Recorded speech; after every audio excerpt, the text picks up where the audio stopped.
Thanks for staying up late with us tonight. Here's a story we've all heard before. Students go to school, there's a COVID case, and then the kids head back home for quarantine. This is already impacting more than 100 kids in one central Indiana school district, and others might not be far behind.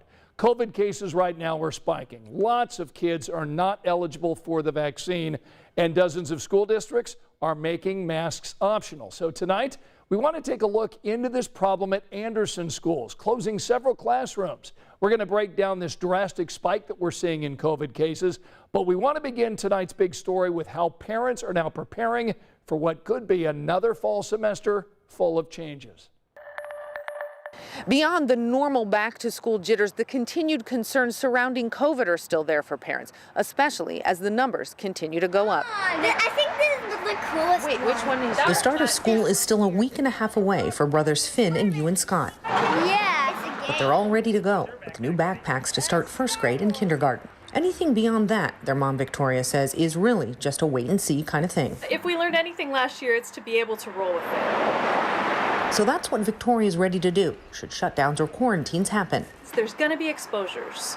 There's going to be the 14-day gotta go home situation. We're ready for that.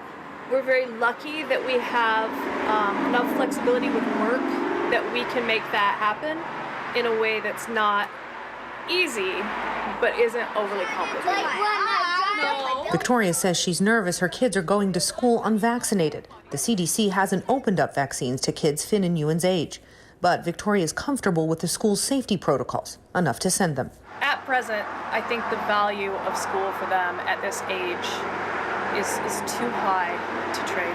We feel being in the classroom is the best choice for our child, and learning in person with friends is what's going to help him grow. And this mom feels the same way about her preschool-age son heading back to school in just a few weeks. I think we all hoped that by this point we would be in a different spot starting this school year. But with the numbers going back up, that's just not happening, and parents like Victoria Barrett are planning, but also taking it day by day.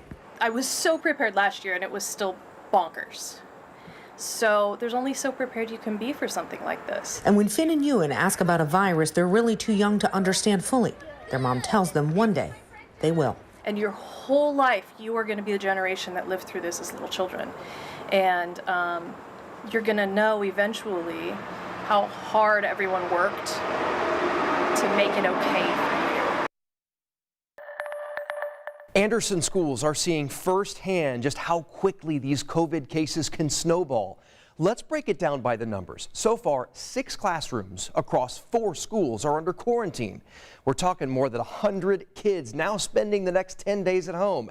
And students are just 4 days into their school year. It's not ideal, but we want to make sure we're taking an abundance of care and moving as quickly as possible to ensure that we're not, contributing to the spread. The district says it's looking at whether to change their mask policy from optional to mandatory, but they aren't heading in that direction just yet.